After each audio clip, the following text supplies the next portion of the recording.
Nós preparamos uma novidade para você. Na próxima semana, às 19 horas, nós estaremos aqui reunidos nesse espaço para o nosso primeiro culto público presencial após a pandemia. Você é nosso convidado para estar conosco. Você deve observar, é claro, se você faz parte ou não do grupo de risco. Então, se você tem mais de 60 anos, infelizmente, você não poderá estar conosco no próximo domingo. Ou se você tem menos de 12 anos, também não poderá estar presente aqui em nosso culto. Por isso, nós manteremos os nossos encontros de forma online. Todo domingo, às 19 horas, os trabalhos acontecerão como tem acontecido, assim como também pela manhã, às 9h30, os nossos encontros continuarão disponíveis de forma online.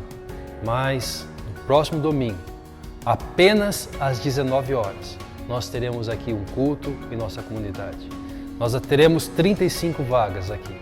Haverá a oportunidade de 35 pessoas estarem conosco. Por isso, se você deseja participar, você deve entrar em contato conosco ou no meu WhatsApp ou no WhatsApp do Paulo. Se você não tem os nossos telefones, você pode então entrar em contato conosco através do Instagram, através do Facebook, enviando a nós uma mensagem no privado. Importante salientar que a sua mensagem não te oferece automaticamente um lugar aqui no culto público, no culto presencial. Você deve aguardar um retorno, uma confirmação da sua presença. Por que isso? Para que nós possamos tomar todas as medidas necessárias, observar os decretos tanto da Prefeitura como também do Estado, porque nós queremos não só estar presentes, mas queremos estar presentes de forma segura. Então, ao vir ao culto, depois de confirmada a sua presença, depois de você receber a sua confirmação, então você deve vir de máscara, deve permanecer de máscara o tempo inteiro. Chegando aqui, haverá álcool disponível para todos. Nós estaremos aferindo a temperatura de cada pessoa antes de entrar e então participaremos juntos de um culto presencial. Evite chegar cedo para que não haja aglomeração antes do encontro e assim que nós encerrarmos, nós queremos orientar você a voltar à sua casa junto com a sua família, para que não haja aglomeração também no final dos nossos encontros. Maiores detalhes, você pode entrar em contato conosco no telefone da igreja, pelo site, Instagram, Facebook ou no nosso WhatsApp pessoal. Que Deus abençoe a sua vida. Esperamos você na próxima semana.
Quero ler o texto com você, que se encontra no Evangelho de Mateus, capítulo 28, os versículos 16 a 20, texto conhecido como a Grande Comissão, que diz assim: Os 11 discípulos foram para Galiléia, para o monte que Jesus lhes indicara. Quando o viram, o adoraram, mas alguns duvidaram. Então Jesus aproximou-se deles e disse: Foi-me dada toda a autoridade nos céus e na terra. Portanto, vão e façam discípulos de todas as nações, batizando-os em nome do Pai e do Filho e do Espírito Santo, ensinando-os a obedecer a tudo o que eu ordenei a vocês. E eu estarei sempre com vocês até o fim dos tempos. Meu desejo, nosso desejo nesse encontro, que nós possamos ser discipulados por Jesus, que nós possamos ouvir a voz de Jesus, a fim de que, aprendendo de Jesus, possamos cumprir a nossa missão de fazer novos discípulos, ensinando aquilo que Jesus pediu para nós fazermos, aquilo que Jesus ordenou a nós a fazermos, aquilo que Ele nos ensinou, aquilo que a gente está aprendendo aqui domingo após domingo, que nós possamos ser discipulados por Jesus, a fim de ensinar a outros, a fim de conduzir a outros ao Evangelho do nosso Senhor que nos alcançou. E como é bom nessa noite nos lembrar que Ele está sempre conosco, até o dia que Ele vai voltar. Quero orar com você para iniciar esse encontro. Pai, muito obrigado pela garantia da Sua presença. Como é bom saber que o Senhor está perto de nós. Como é bom saber que o Senhor não é um Deus de longe, mas o Senhor é um Deus de perto. Nós queremos Te agradecer, Senhor, porque o Senhor nos inclui, o Senhor nos chama para participar daquilo que o Senhor está fazendo no mundo. O Senhor nos chama para proclamar a vida, Senhor. A vida que o Senhor está reconstruindo, a vida que é possível na ressurreição do nosso Senhor Jesus. Meu Pai, que Teu Espírito Santo venha falar conosco, que o Teu Espírito Santo venha nos ensinar, que nós possamos, Deus, anunciar a boa nova do Evangelho, a boa nova do Teu amor que nos alcançou para as outras pessoas, Senhor. Que esse momento, Deus, que esse encontro nós possamos ouvir a Sua voz e depois proclamar a Sua voz para as pessoas que estão perto da gente, a fim de que elas venham desfrutar, assim como nós, da verdadeira vida que nós desfrutamos no Senhor. Em nome de Jesus, nós oramos. Amém. Vamos continuar louvando ao Senhor juntos?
te celebraremos, Senhor. Nós te celebraremos com o nosso viver, porque foi para isso que nós nascemos, Senhor. Nós queremos te celebrar todos os nossos dias. Nós queremos te celebrar, Senhor, com o nosso trabalho, fazendo da melhor forma, como se estivéssemos fazendo para o Senhor, Pai Senhor. Nós queremos te celebrar na nossa casa, com a nossa família, nos nossos relacionamentos com os nossos filhos, com os nossos irmãos, com os nossos pais, Senhor.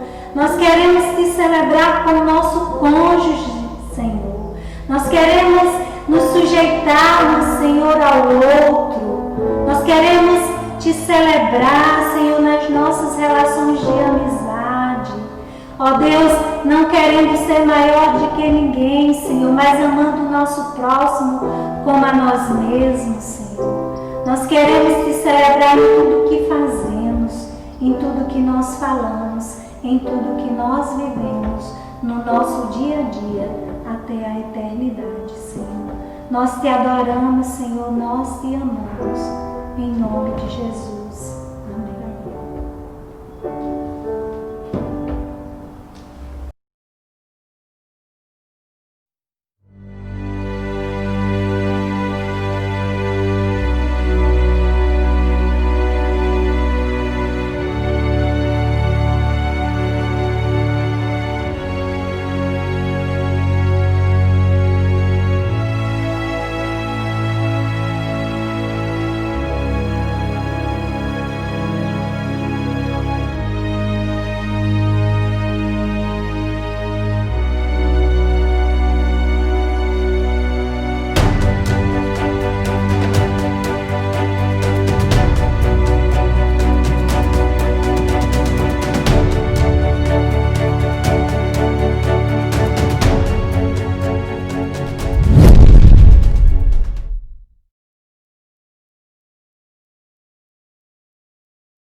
A pandemia fez ruir o mundo como o conhecíamos.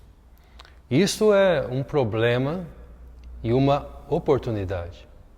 É um problema porque exige aceitação, exige de nós adaptação, exige de nós uma forçosa e rápida flexibilização, mas também é uma oportunidade, porque abre espaço para o novo, para novas implementações, isso abre espaço para novos processos. Nessa série, Reconstruindo ou Reconstrução, Problema ou Oportunidade, nós já conversamos sobre a reconstrução do equilíbrio emocional, tão afetado pelo isolamento, pelas perdas e pela angústia do desconhecido.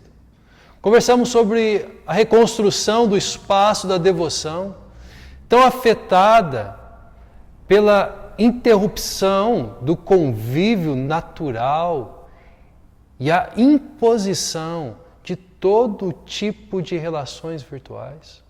Nós conversamos ainda, no domingo passado, sobre a reconstrução da dinâmica da família, tão tensionada por novas relações de trabalho, novas relações de estudo, novas relações com lazer e até mesmo em relação ao convívio mais intenso. Hoje, para encerrarmos a nossa série, conversaremos sobre a reconstrução da forma de fazer missão. Sempre tão desafiada, desde o princípio, por constantes e rápidas mudanças, exponencialmente aceleradas diante da pandemia de Covid-19. E para refletirmos sobre o tema, eu quero ler com você hoje aquilo que se encontra no Evangelho segundo João, no capítulo 1, do verso 35 ao verso de número 51. João inicia a sua narrativa do Evangelho com as seguintes palavras, no capítulo 1, versículo 35. No dia seguinte, João estava ali novamente com 2 dos seus discípulos. Quando viu Jesus passando, disse: Vejam, é o Cordeiro de Deus. Ouvindo-o dizer isso, os 2 discípulos seguiram a Jesus. Voltando-se e vendo Jesus que os 2 o seguiam, perguntou-lhes: O que vocês querem? Eles disseram: Rabi, que significa mestre, onde estás hospedado? Respondeu ele: Venham e verão. Então foram, por volta das 4 da tarde, viram onde ele estava hospedado e passaram com ele aquele dia. André, irmão de Simão Pedro, era um dos que tinham ouvido o que João dissera e que haviam seguido a Jesus. O primeiro que ele encontrou foi Simão, seu irmão. Ele disse: Achamos o Messias, isto é, o Cristo, e o levou a Jesus. Jesus olhou para ele e disse: Você é Simão, filho de João, será chamado Cefas, que significa Pedro. No dia seguinte, Jesus decidiu partir para a Galiléia. Quando encontrou Filipe, disse-lhe: Siga-me. Filipe, como André e Pedro, era da cidade de Betsaida. Filipe encontrou Natanael e lhe disse: Achamos aquele sobre quem Moisés escreveu na lei e a respeito de quem os profetas também escreveram, Jesus de Nazaré, filho de José. Perguntou Natanael: Nazaré? Pode vir alguma coisa boa de lá? Disse Filipe: Venha e veja. Ao ver Natanael se aproximando, disse Jesus: Aí está um verdadeiro israelita, em quem não há falsidade. Perguntou Natanael: De onde me conheces? Jesus respondeu: Eu o vi quando você ainda estava debaixo da figueira, antes de Filipe o chamar. Então Natanael declarou: Mestre, tu és o Filho de Deus, tu és o Rei de Israel. Jesus disse: Você crê porque eu disse que o vi debaixo da figueira? Você verá coisas maiores do que essa. E então acrescentou: Digo-lhes a verdade, vocês verão o céu aberto e os anjos de Deus subindo e descendo sobre o Filho do Homem. Antes de entrar no texto, me permitam conversar sobre qual é o fim principal ou o propósito de Deus para o ser humano. Qual é o fim principal do homem? O fim principal do homem é glorificar a Deus e alegrar-se nele para sempre. É o que está no breve catecismo de Westminster. Se nós olharmos para um outro catecismo, chamado Catecismo Nova Cidade, a pergunta: como e por que Deus nos criou? Ele responde: Deus criou-nos, homem e mulher, a sua própria imagem, para conhecer, amar, viver com Ele e glorificá-lo. É totalmente justo que, se fomos criados por Deus, vivamos para a sua glória. A má notícia que eu tenho para dividir com você é que a humanidade decidiu viver para si mesma, excluindo Deus por completo, ou então descaracterizando-o como um ser pessoal, amoroso, bondoso e todo-poderoso, que nos responsabiliza por nossas escolhas e atitudes. A rebelião, desencadeada por nossos primeiros pais, fez com que o mundo, como foi criado, ruísse. E nesta perspectiva, a Covid-19 e todas as outras mazelas da humanidade apenas fazem ruir ainda mais o mundo como o conhecemos hoje. A boa notícia é que, ao invés de abandonar o mundo criado e a humanidade criada, Deus decidiu revelar seu amor. Ele decidiu revelar sua bondade. Ele decidiu revelar o seu poder ilimitado, enviando Jesus, o Deus Filho, para viver a vida perfeita que ainda não conseguimos viver. E então morrer de forma substitutiva para que nós pudéssemos viver em um mundo que só não está completamente ruído, porque Deus interviu neste mundo enviando-nos o Salvador, que é Jesus, o Deus Filho. Sendo assim, todos os que já compreenderam e acolheram essa verdade em seu íntimo, receberam uma missão. Receberam uma missão. Que missão é essa? A missão de pregar o Evangelho. A missão de ensinar às pessoas aquilo que Jesus ensinou. A missão de inserir essas pessoas na aliança com Deus, acolhendo-as como parte da família de Deus. E esta missão, em especial essa parte de pregar ou anunciar o Evangelho, já foi realizada de diversas formas ao longo da história. Tomando como referência apenas o último século, poderíamos dizer que entre os anos de 1930 e 1960, a missão foi realizada prioritariamente por meio das cruzadas evangelísticas.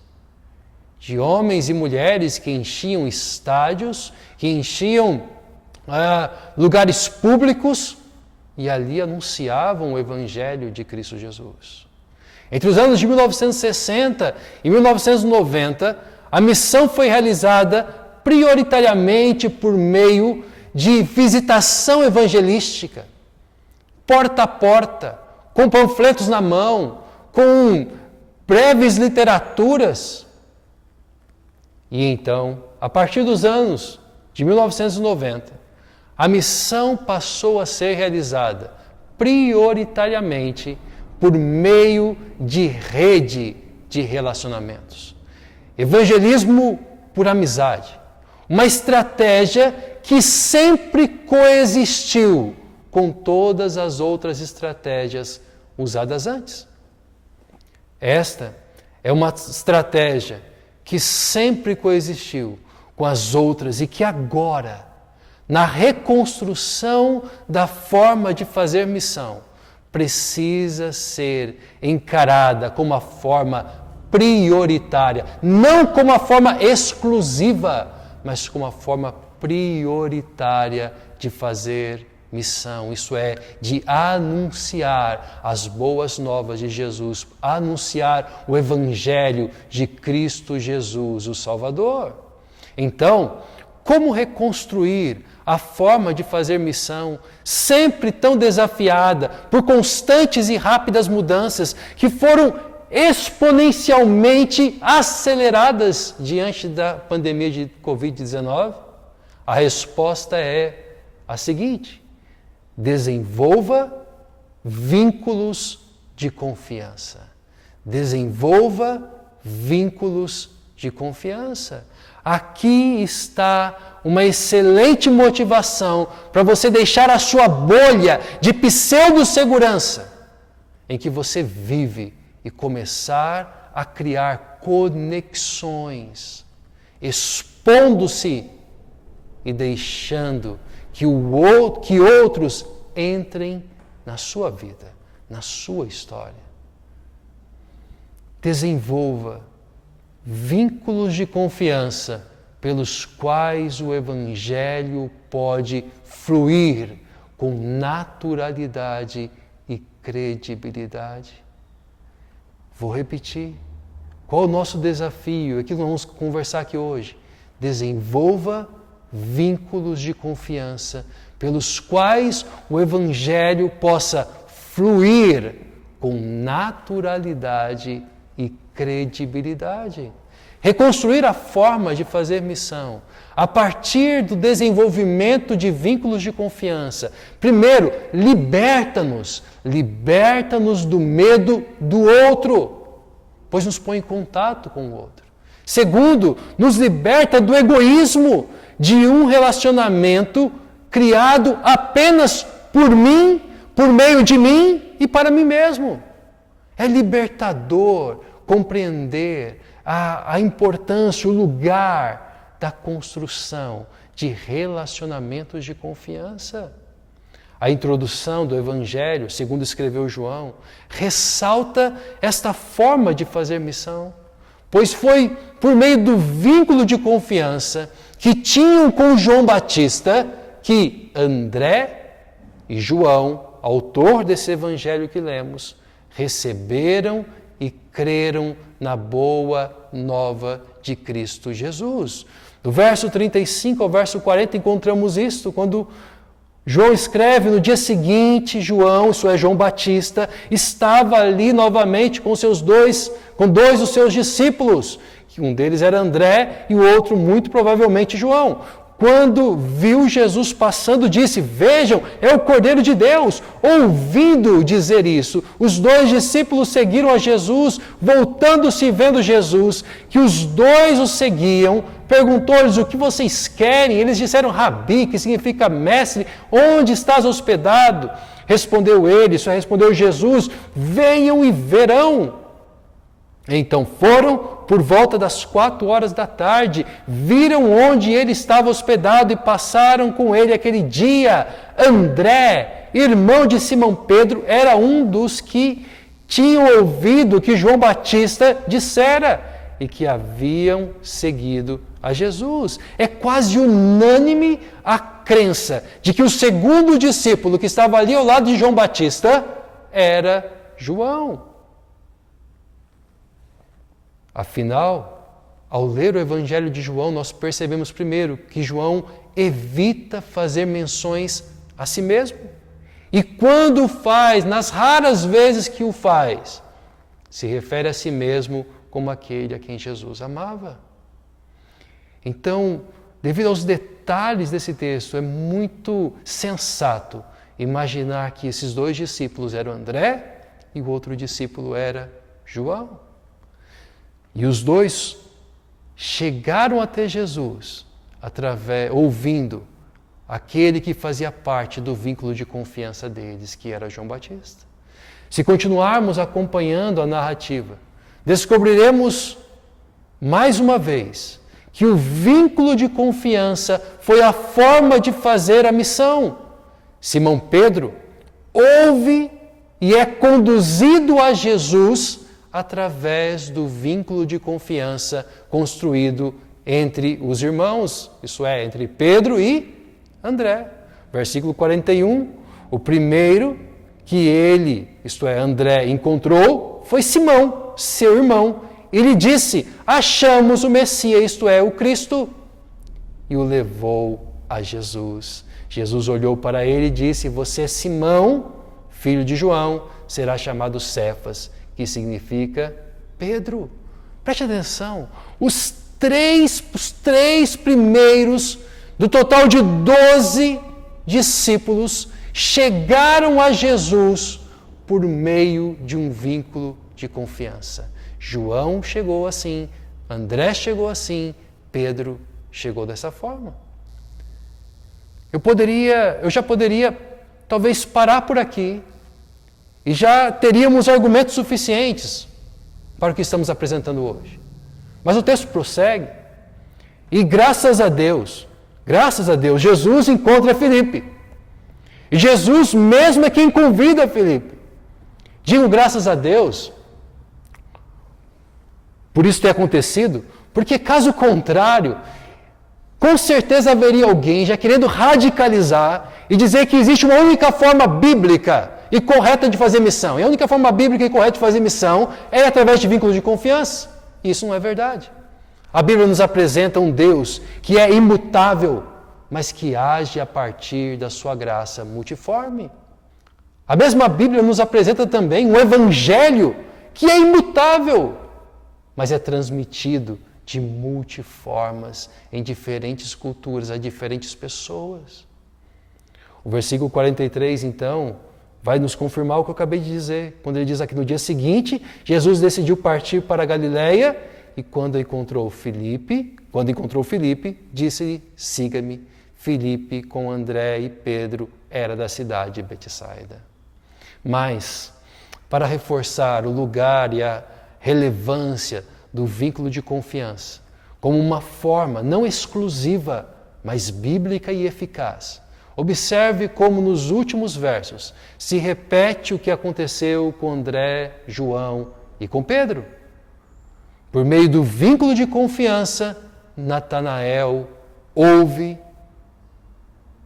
apresenta suas ressalvas, mas se aproxima o suficiente de Jesus para tirar suas próprias conclusões e então crer. É o que nós encontramos a partir do verso 45, quando diz que Filipe encontrou Natanael e lhe disse: achamos aquele sobre quem Moisés escreveu na lei, a respeito de quem os profetas também escreveram, Jesus de Nazaré, filho de José. Perguntou Natanael: Nazaré? Pode vir alguma coisa boa de lá? Disse Filipe: venha e veja. Ao ver Natanael se aproximando, disse Jesus: aí está um verdadeiro israelita, em quem não há falsidade. Perguntou Natanael: de onde me conheces? Jesus respondeu: eu o vi quando você ainda estava debaixo da figueira, antes de Filipe o chamar. Então Natanael declarou: mestre, tu és o Filho de Deus, tu és o Rei de Israel. Jesus disse: você crê porque eu disse que o vi debaixo da figueira? Você verá coisas maiores do que essa. E então acrescentou: digo-lhes a verdade, vocês verão o céu aberto e os anjos de Deus subindo e descendo sobre o Filho do Homem. Parafraseando algo que eu li, eu poderia dizer para você o seguinte, que nenhuma pesquisa pode provar isto, mas quanto mais moderna, mais secularizada e mais urbanizada se torna uma cidade, maior é a necessidade de vínculos de confiança. Pois, como escreveu o mesmo autor que estou parafraseando aqui, conforme nossa sociedade moderna se torna mais privatizada, as vizinhanças desaparecem e as pessoas se fecham cada vez mais em seus mundos particulares. Desta forma, a probabilidade que as pessoas estejam dispostas a ouvir um estranho diminui consideravelmente. Desta forma, decisões muitas vezes não se transformam em discipulado quando não há vínculos de confiança que promovam ou que ofereçam aquele mínimo irredutível de segurança e de encorajamento, como Filipe proporcionou a Natanael, que então foi a Jesus e teve a oportunidade de conhecê-lo e de se render a Ele. Mas talvez uma pergunta que possa surgir é: como estabelecer um vínculo de confiança? Quero apenas apontar 3 características que eu considero que sejam possíveis de serem observadas na vida de João Batista. Primeira delas, integridade. Para estabelecer vínculos de confiança é necessário integridade, ser coerente com o que fala, integrando fé e trabalho, fé e família, fé e estudos, fé em todas as esferas da vida. Uma vida sem a dicotomia entre o secular e o sagrado, entre aquilo que eu faço para Deus e aquilo que eu faço para o outro, ou aquilo que eu faço para mim mesmo. João Batista não anunciava o que ele não estava buscando viver. A vida simples para a qual ele convidava os seus ouvintes era a vida simples que ele vivia. A vida de santidade a qual ele convidava e desafiava os seus ouvintes era a vida de santidade que ele mesmo buscava viver. Mas não só a integridade. Uma segunda característica para nós estabelecermos vínculos de confiança é a autenticidade. Ser a mesma pessoa em diferentes circunstâncias e diante de diferentes pessoas. João Batista é quem é. Seja diante das autoridades religiosas, seja diante das autoridades políticas, seja diante das pessoas de menor influência na sociedade, seja diante daqueles de maior influência na sociedade. João Batista é o mesmo, não importa diante de quem ele esteja ou em que circunstância ele esteja. Autenticidade. Não há vínculo de confiança sem integridade, não há vínculo de confiança sem autenticidade.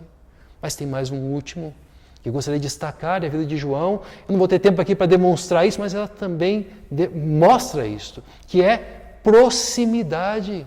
Estar acessível e intencionalmente dirigir-se em direção às pessoas, mantendo-se lado a lado com elas.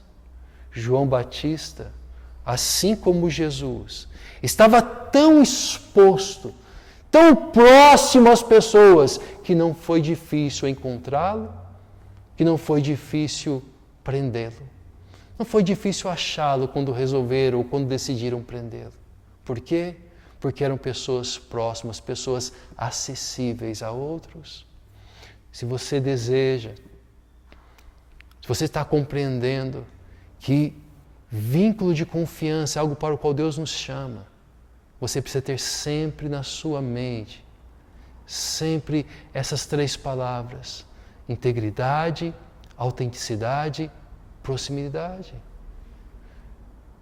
Acredito que talvez ainda haja pelo menos mais uma pergunta que pode estar te incomodando enquanto você ouve, que é o que?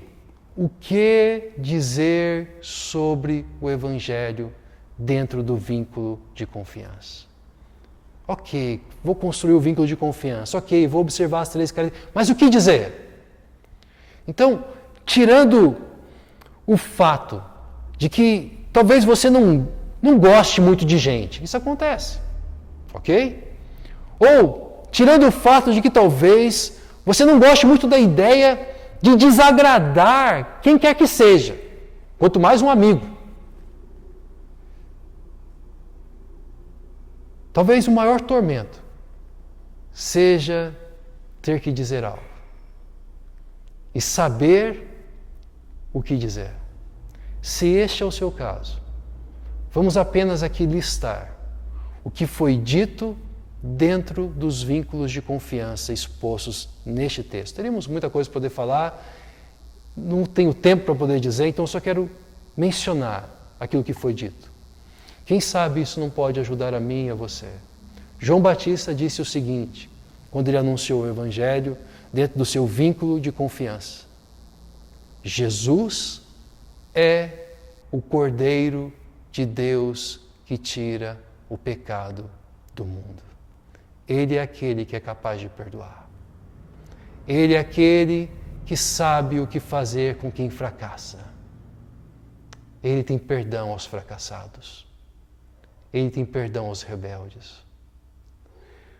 André, no seu vínculo de confiança, disse: Jesus Cristo é o Messias. Jesus é o Salvador. Na verdade, ele não é um Salvador, ele é o único Salvador. Ele é o Messias, ele é o Cristo. Filipe disse: achamos aquele de quem as Escrituras falam. Venha ver. Jesus Cristo é aquele que foi anunciado nas Escrituras há muitos e muito tempo atrás. Ele é aquele que foi prometido. Venham e vejam. Entenda bem o que eu vou dizer a você. Tão importante quanto o que você diz é o vínculo de confiança ser estabelecido. Pois, havendo vínculo de confiança, haverá oportunidade de dizer, venha e veja. E haverá oportunidade não apenas uma vez, mas quantas forem necessárias. Veja comigo o verso 29, que nós não lemos, e os versos 35 e 36, com os quais nós começamos a leitura.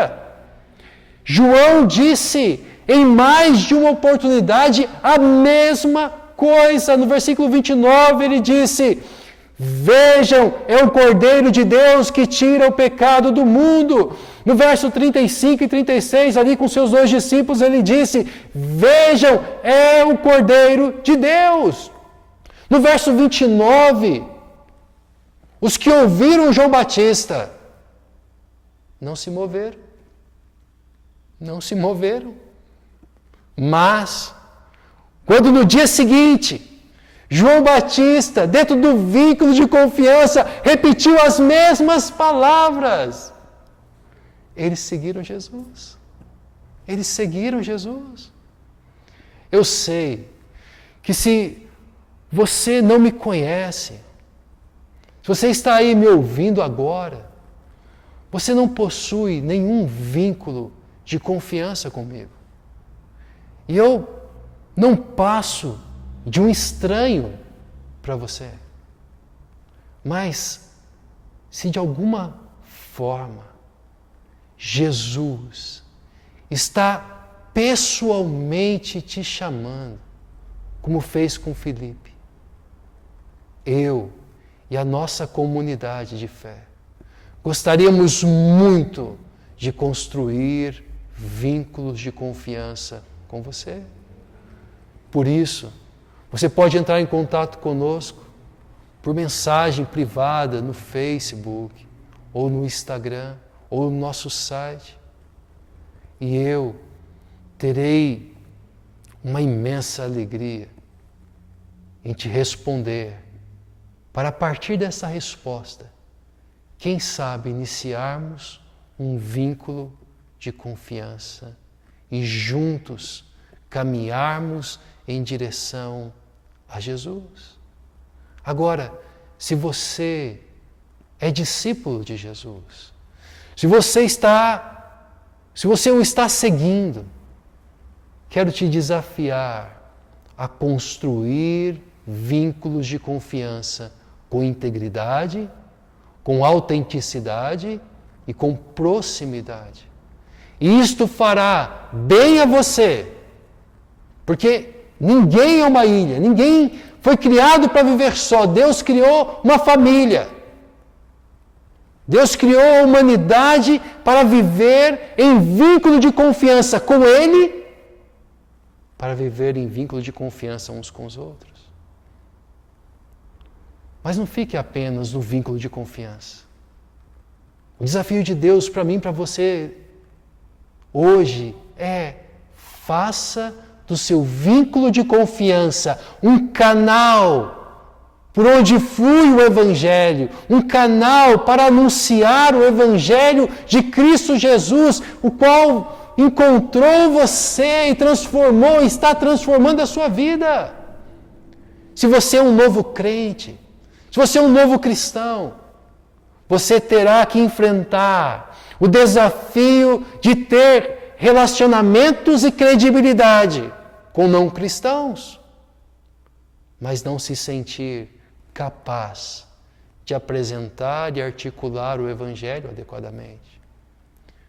Se você já é um cristão maduro, você será capaz de articular e se sentirá seguro para articular o Evangelho. Porém, é muito provável que você não tenha mais muitos relacionamentos com não cristãos. Vínculos de confiança é a forma prioritária de fazer missão no mundo pós-pandemia. E apresenta desafios diferentes se você é um novo cristão, se você já é um cristão maduro. Observe essa imagem. Olhe bem para ela.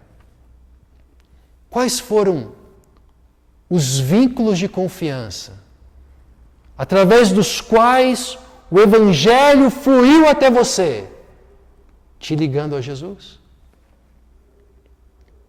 Eu queria convidar você primeiro a agradecer a Deus por estes vínculos de confiança que Deus te oportunizou, que Deus instrumentalizou para que você estivesse ligado a Jesus hoje. Observe de novo a imagem. Quais são os vínculos de confiança que você tem hoje? Deixa eu te perguntar, o Evangelho tem fluído por eles com integridade, autenticidade e proximidade, para que outros sejam ligados a Jesus? Por isso, eu convido você a clamar a Deus por vínculos de confiança, por meio dos quais o Evangelho possa fluir, ligando pessoas que estão vinculadas a você, aquele que transformou a sua vida, que é Jesus Cristo. Que Deus nos abençoe, que juntos possamos construir uma nova forma, que na verdade é a antiga forma, que é a bíblica forma de fazer missão nesse mundo pós-pandemia, através de vínculos de confiança. Eu queria orar com você. Agradeça a Deus pelas pessoas que foram usadas na sua vida. Interceda a Deus por aqueles que Deus quer fazer o Evangelho fluir, a fim de alcançá-los. Por aqueles que Ele quer alcançar, através dos vínculos de confiança que você precisa estabelecer, ou que você já estabeleceu. Bondoso Deus, a nossa petição hoje é para que o Senhor ajude-nos. Ajude, Senhor, aos cristãos maduros, que pela caminhada com o Senhor, pela experiência que já tem contigo, Senhor, se sentem mais seguros para articular o Evangelho. Mas talvez olhem para o lado e percebam que já não tem muitos vínculos de confiança com pessoas não cristãs.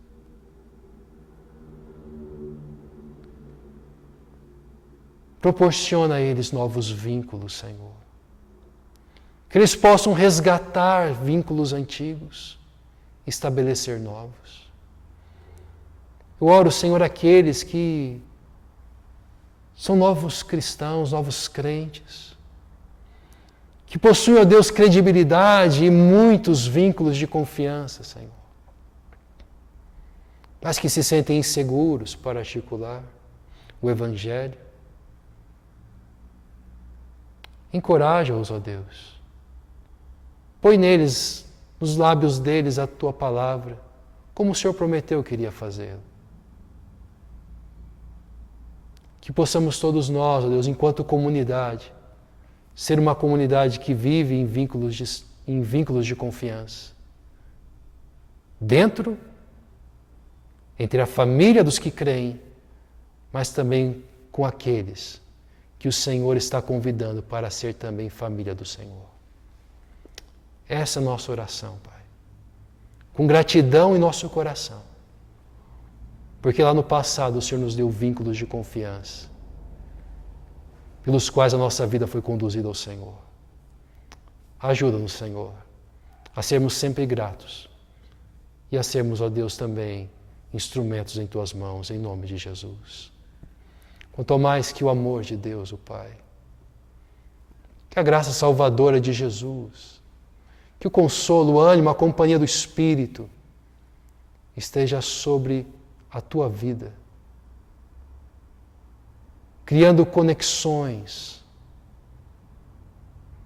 vínculos de confiança, por meio dos quais o nosso Deus é glorificado e pessoas são alcançadas. Que Deus abençoe a sua vida. Que Deus abençoe a sua semana. Que essa série tenha te levado a decisões. E que essas decisões se tornem discipulado na sua vida. Caminhada junto a Jesus. E não há caminhada junto a Jesus sem a caminhada junto com a família que Jesus está reunindo. Que Deus te abençoe. Nós vamos ouvir mais uma canção. Enquanto você ouve, aproveite para continuar orando.